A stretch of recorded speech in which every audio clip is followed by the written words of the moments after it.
Hello and welcome to InterSoul Leadership, which is a segment of my business, Destiny Speak Inc. And it's my pleasure to be here today with Donna Carter, who is of the Clark County Equity Coalition. I'm just going to pop that up so you can see that. She actually founded this coalition and out of a passion for her. And we're having these conversations with InterSoul leaders. These are members who are people who have joined the InterSoul Leadership community, which I launched, that really gives a safe place for leaders to be able to know that they're not alone in wanting to stand for our integrity, have authenticity in what they're doing, and really making a change for not only the products and services in the organization, but also the people that are working alongside them. It's a holistic approach to leadership. And I'm just absolutely honored to be with each of these leaders and having them come along. We're highlighting these leaders so that if you are feeling like you're flying solo and you have people around you that are not holding up to the same standards that you want to hold up to, and you're wondering what's going on in the world, or even how do we navigate this new world, I invite you to join the InterSoul Leadership community. I'll have a link where you can actually know how to join and get started with us. We would love to have you.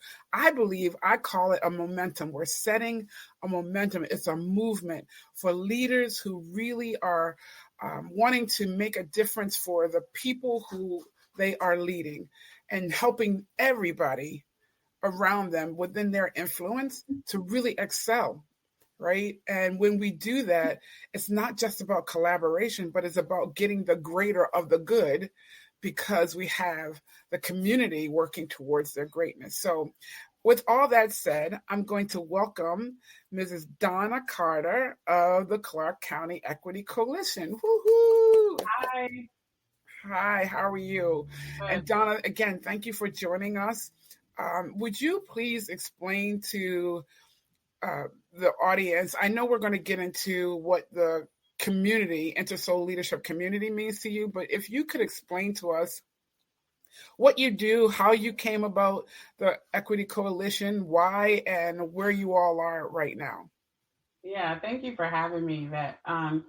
The Clark County Equity Coalition is a grassroots nonprofit organization that came from a place of bridging a gap. So I'm a parent.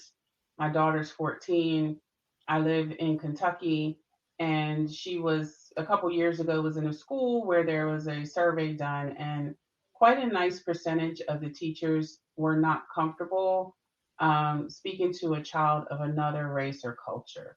And so I, you know, give them credit for being honest on the survey, but at the time I was on the site-based decision-making council and asked what was going to be done. And of course, they were doing DEI training and all of that. But uh, I know, and we all know, that it takes, like you said with InterSoul, a movement to make substantial change in areas like that. And so we actually took our daughter out of school for a year because what does that mean for my daughter, a young Black girl?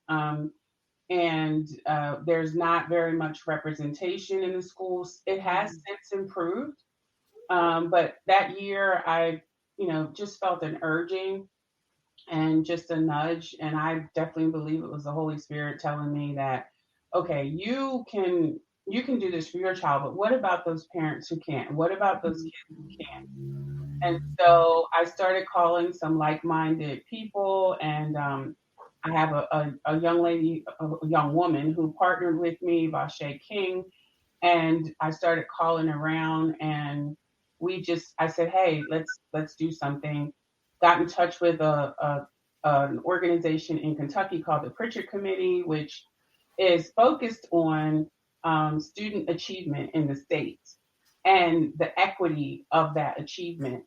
And got in touch with some people there, and they said, well, if you want to start one, just start it. And so we did. And Nice. that's how we got started. Yeah. Nice. And I so appreciate you and the others who have come alongside you for doing this, for making, so many times we see an issue, but we're like, somebody should do something about that. Yeah. And it's like, okay, you are the somebody. Right. You are the somebody. And it makes sense because you do have a vested interest. Your daughter, we want our children to grow up healthy, emotionally, as well as physically and spiritually. And we, as parents, have to steward all those aspects of their lives, which means we have to get involved and not just talk about it. Right. So kudos to you. And what I thought when I was preparing for this interview is that leaders often have to pioneer a path that's not been laid out for them, right? An unpaid path, right? Pioneering. Right. And can you talk to us about what does that feel like? Was it overwhelming, or how did you, if it was, how did you just say it's important enough for me to keep pushing forward? Right. It was overwhelming, and and I still feel like I don't know what I'm doing. I'm fortunate enough to have people like you and the InterSoul community and other people around me, past leaders who have been in my life, to lean on and also ask questions sometimes. But I just kept talking and keep asking questions and walking through the doors as they open. And if I have an idea, I'm I'm I'm beyond not thinking that it can happen. So just, if an idea comes, I just think, oh, we can do that, and I have like-minded people who are on the board who feel the same way. Right now we only have 4 board members. We're being very intentional about that, but we just keep talking. We keep going out and meeting people, knocking on doors. We went and met with the superintendent of the school. We told him what we wanted to do. He was very receptive. And so as we meet people and we talk to people, they get to know us. And then people are starting saying, hey, you have to know this person. Hey, you need to know this person. Oh, I heard what you're doing. I want you to meet so-and-so. So then it becomes where we're not even really having to knock on the door. People are bringing people to us because they see what's happening. And I think for me, I do a lot of things, not necessarily scared, but just not knowing and just trusting that, okay, if it doesn't work, it doesn't work, but at least let's ask, let's try, let's see. And even now, next year we will have 2 programs running in the school as opposed to one. Last Awesome. year we had the Black and Hispanic Achievers start, and this year we will have a senior interpreter co-op, which we are very, very excited about. Awesome. Cool. And so, yeah, I think you just keep asking questions. Don't be afraid to, you know, reach out if you need help, because you never know who could help you. And I keep telling people that networking is so important, and not just from me reaching out to you, but when people reach out to me, making sure that I'm also giving back and getting back to them, because those relationships have been just awesome to me in this whole situation where people have said, "Oh, you let me call so and so for you," and that one phone call. Matter of fact, that's how the senior interpreter program really got to be. Awesome. A guy at my church works for University in Kentucky. He heard what I was doing. He asked me to email him. I did. He started emailing all these people at University of Kentucky, Yes. and put me in touch with Dr. Anaya, who's the head of the cardiology for the University of Kentucky College of Medicine. He's over DEI, I think, and started talking to him. And then he put me in touch with the director of the interpreters at UK. It just, and that was just an innocent. I'm a greeter at church. Dave Fardo, he's a greeter at church. We were just talking one day, and that's how that happened. Yeah. So, yeah.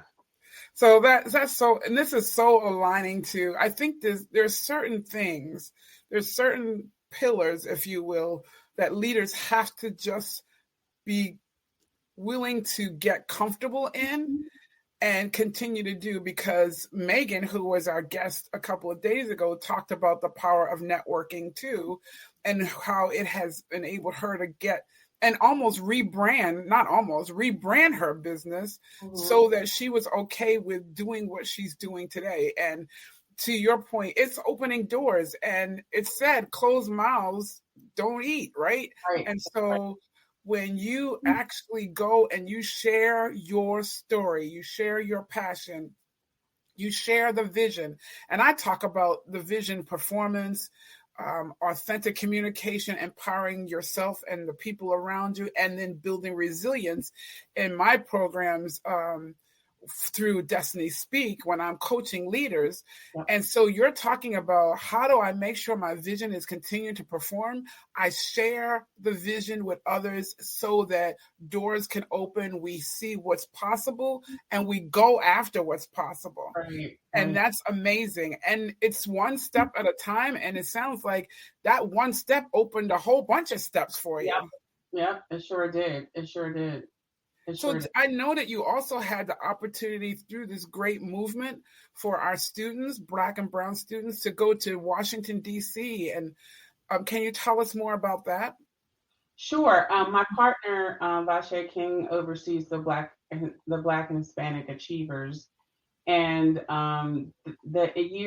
spring break, we took 20 students to Washington, D.C.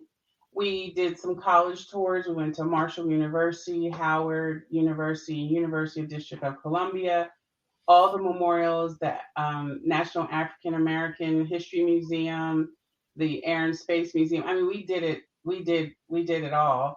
And this is a group of 6th to 12th graders, and we had parents, grandparents go with us. It was really a nice time.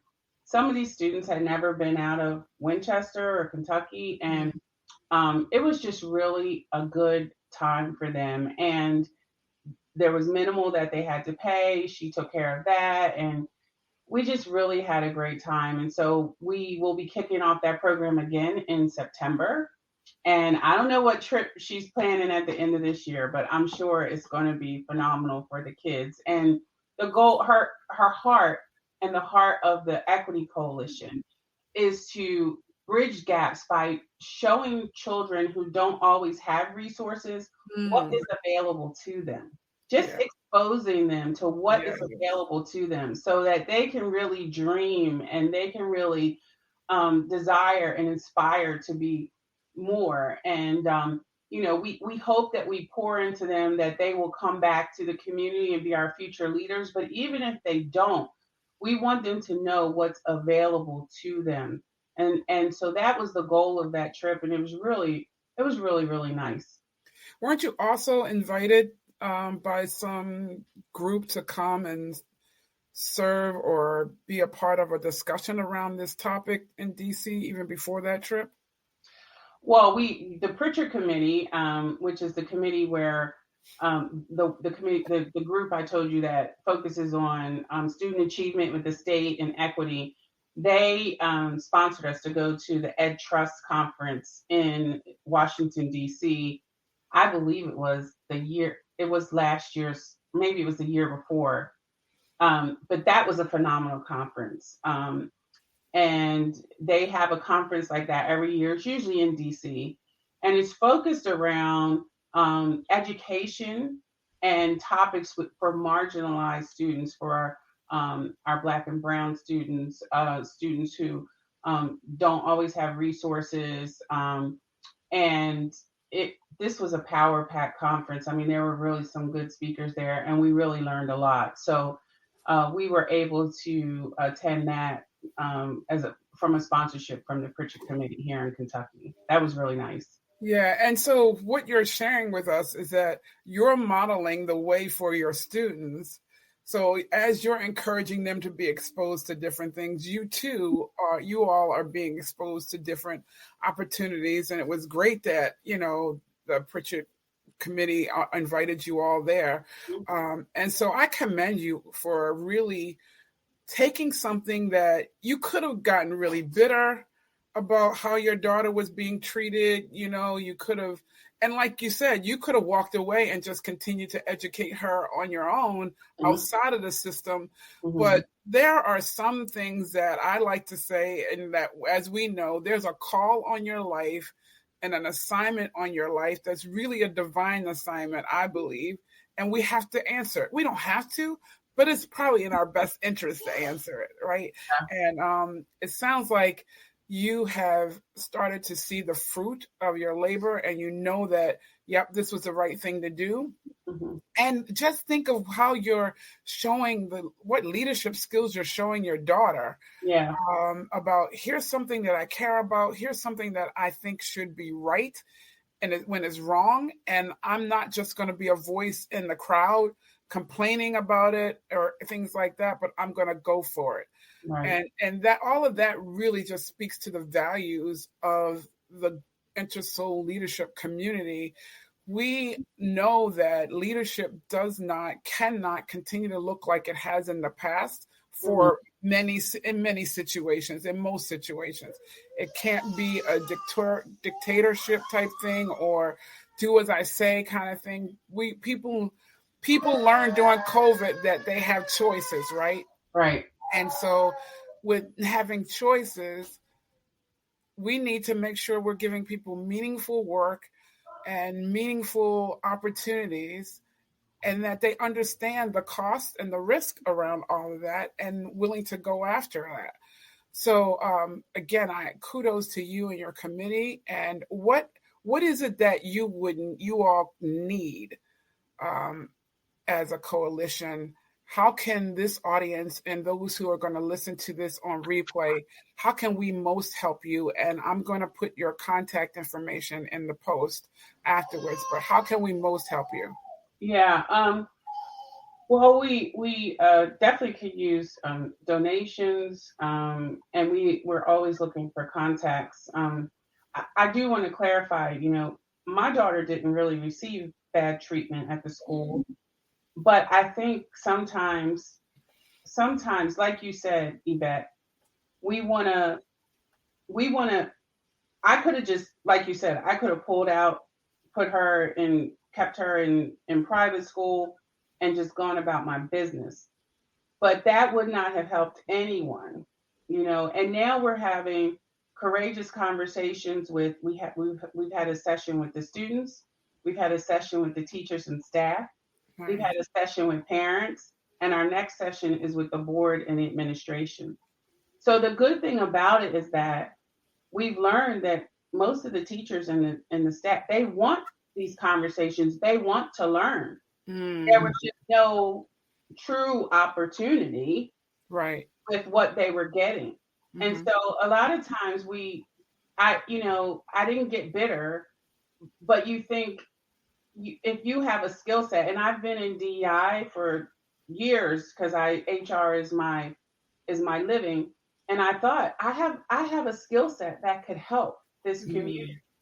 And for me to just sit back and not do that, I just, God wouldn't allow that, and I couldn't do that. So I just wanted to clarify that, because the school system has been very receptive. Yeah, teachers have been very receptive, and they are welcoming of groups who can help. And I also want to say that our education system is overloaded. So really, when you say, what do I need parents and family members and guardians to get engaged. And not just when it comes to the athletics and things like that, but to really get engaged. Because after COVID, and even before, teachers are dealing with, trauma from these kids. There's a huge percentage of our kids whose one of the parents is incarcerated. And then you have so I really need parents to get involved, to be engaged in the process. And it's not easy. This is too big of a problem to just say, okay, our education system. It's too big of a problem to do that. So we definitely could use donations. And if you go to our website, there is a place to donate, tax deductible.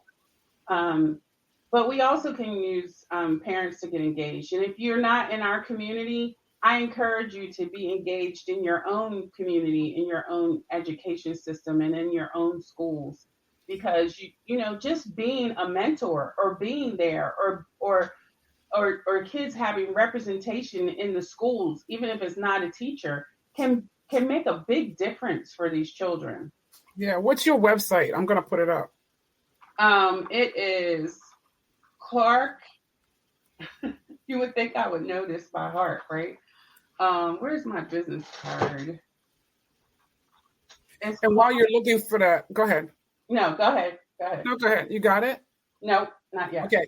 While you're looking for that, I'm so glad you corrected me, because I don't want to cause any shade to any organization, any group, or give any negative impression. I'm so elated to hear that the school systems want the help. They just weren't getting the level of help that they needed to really make a difference. And so that is amazing that they're partnering with you all to really make that difference, like you said, for all kids.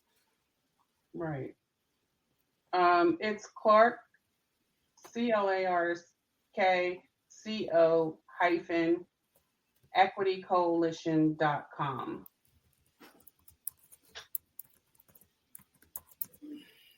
And we also have a Facebook page, but I can give you all. Yeah, I can put all that. But while we were talking, I wanted to put that up. So here's the website.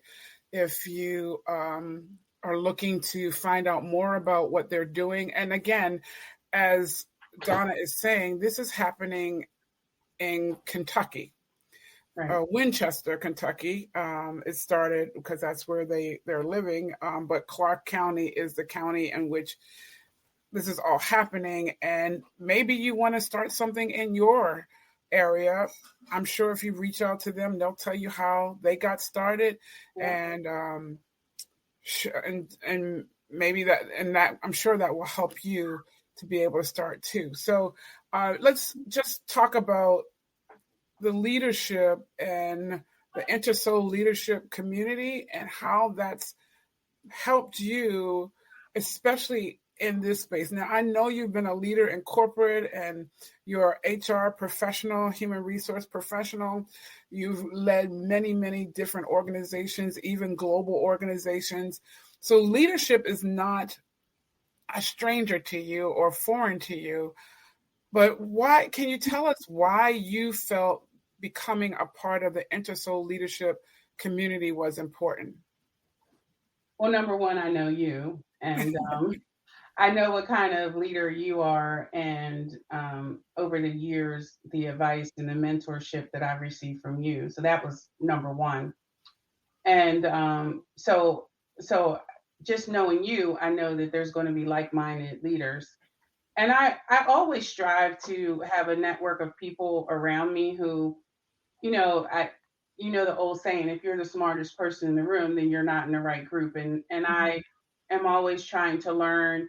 And sometimes it's just good to go to the group and read to see that, okay, well, I'm not crazy.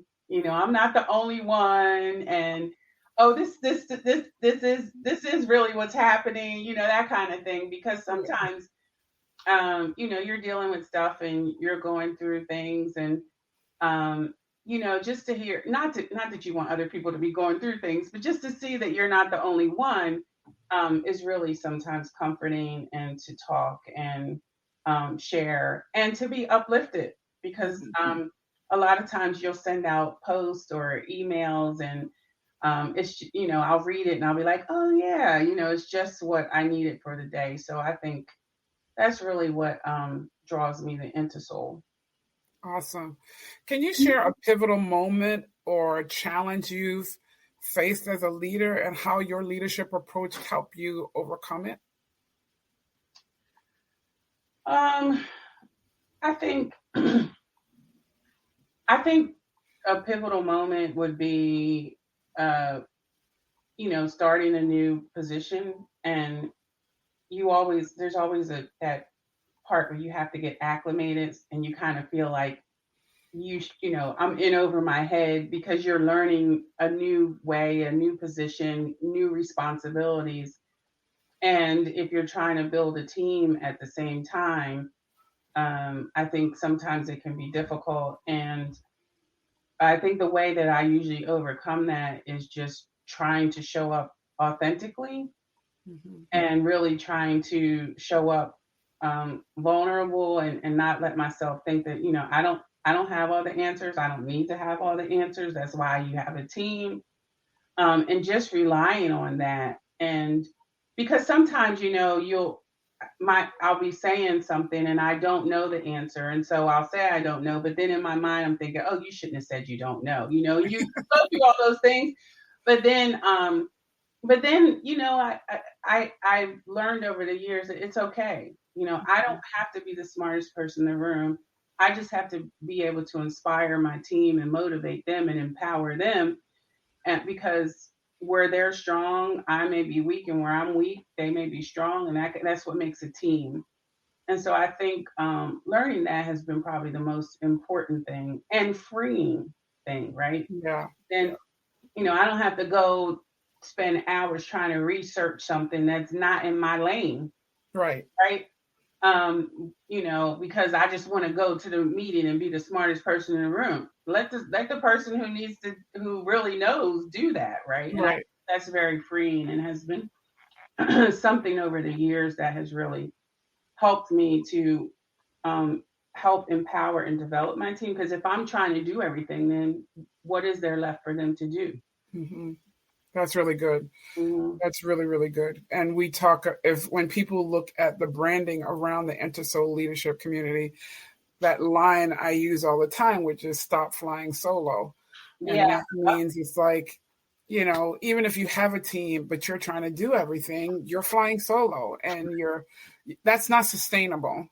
And you're not really building the collaboration and getting the greater of the good from the whole group, as opposed to just yourself. And there's so much more.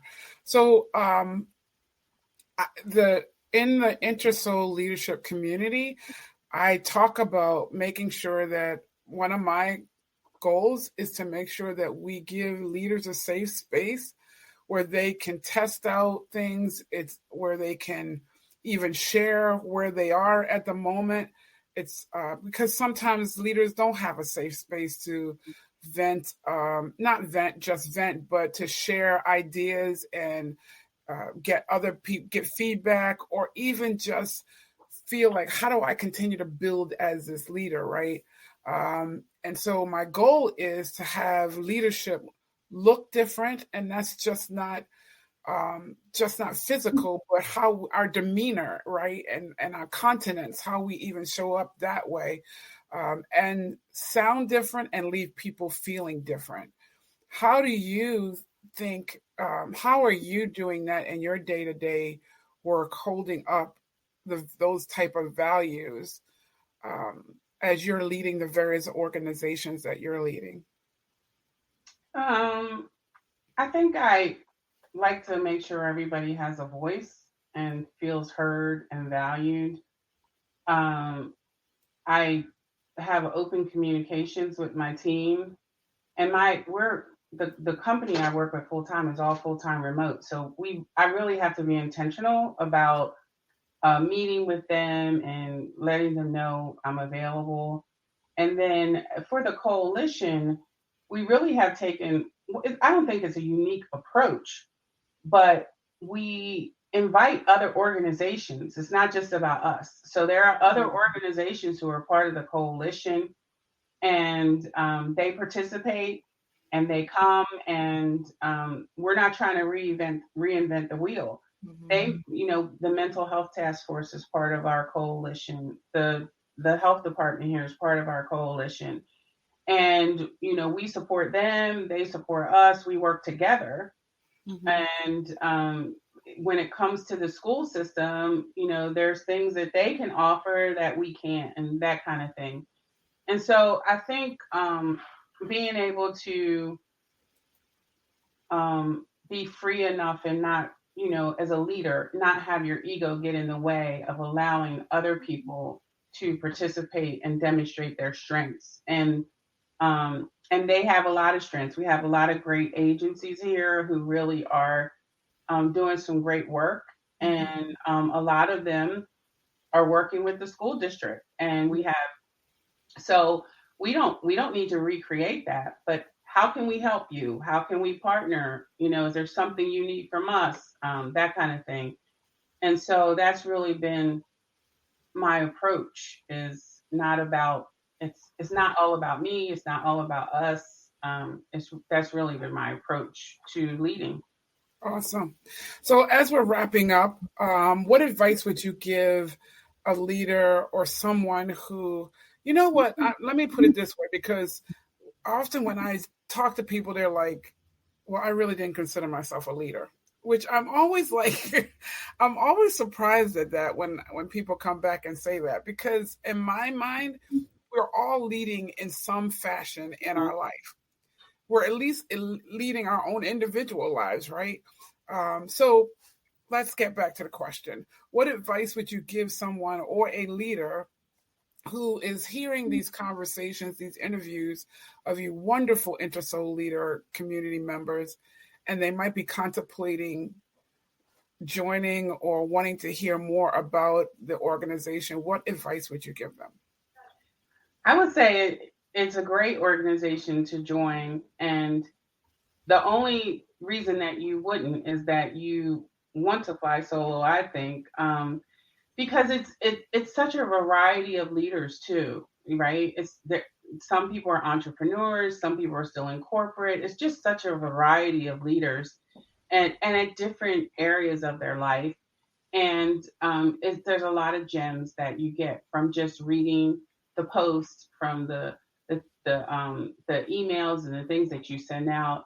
And I think if you want to be inspired, you want to be around like-minded people with a growth mindset and who are moving from scarcity to abundance, this is the place for you, right? Because that's what InterSoul is about. Like we're about moving it forward and changing that mindset.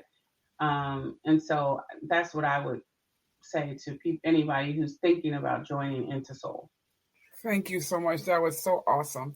So we're going to, again, as Donna said, we invite you to join the InterSoul Leadership community. It's a Facebook community, but we do more than that, obviously. And we are getting the message out to people, to leaders, to let them know that this is a movement and we will continue to grow.